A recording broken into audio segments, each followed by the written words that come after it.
N coverage ન્યૂઝમાં આપનું સ્વાગત છે। ગાંધીનગરમાં કિસાન સમર્પિત એક જીવન પુસ્તકનું લોકાર્પણ કરતા રાજ્યપાલ આચાર્ય દેવવ્રતે આજે ગાંધીનગરમાં ભારતીય કિસાન સંઘના ખેડૂત ભાઈ બહેનોને પ્રાકૃતિક ખેતી માટે પ્રતિબદ્ધ બનીને 2 વર્ષમાં ગુજરાતને રાસાયણિક ખેતી મુક્ત ઝેર મુક્ત રાજ્ય બનાવવાનો સંકલ્પ લેવા અનુરોધ કર્યો। આ અવસરે રાજ્યપાલ આચાર્ય દેવવ્રતે મહર્ષિ દયાનંદ સરસ્વતીજીના વાક્ય કિસાન રાજાઓને પણ રાજા છેનું સ્મરણ કરતા કહ્યું હતું કે ઔદ્યોગિક ક્રાંતિ વિકાસ અને પ્રગતિની સાથોસાથ ખેત પેદાશ અને ખેત ઉત્પાદનનું પણ વિશેષ મહત્વ છે।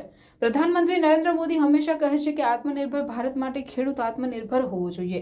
ખેડૂતની ઉન્નતિ થશે તો રાષ્ટ્રની ઉન્નતિ થશે। વેપાર ઉદ્યોગ મૂડી રોકાણ હર ક્ષેત્રમાં વાઇબ્રન્ટ ગુજરાત નંબર 1 છે, એમ આપણું ગુજરાત પ્રાકૃતિક કૃષિમાં પણ નંબર 1 બનશે। દેશ અને દુનિયા ગુજરાત પાસેથી પ્રેરણા મેળવે એ પ્રકારે ગુજરાત પ્રાકૃતિક ખેતીમાં અગ્રેસર થાય।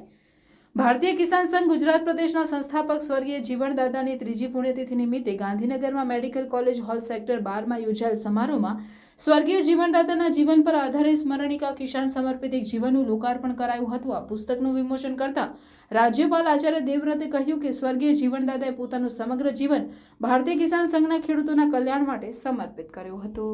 अन्य खबरों के लिए चैनल को सब्सक्राइब कीजिए। खबरों का नोटिफिकेशन पाने के लिए बेल आइकॉन को जरूर दबाएं।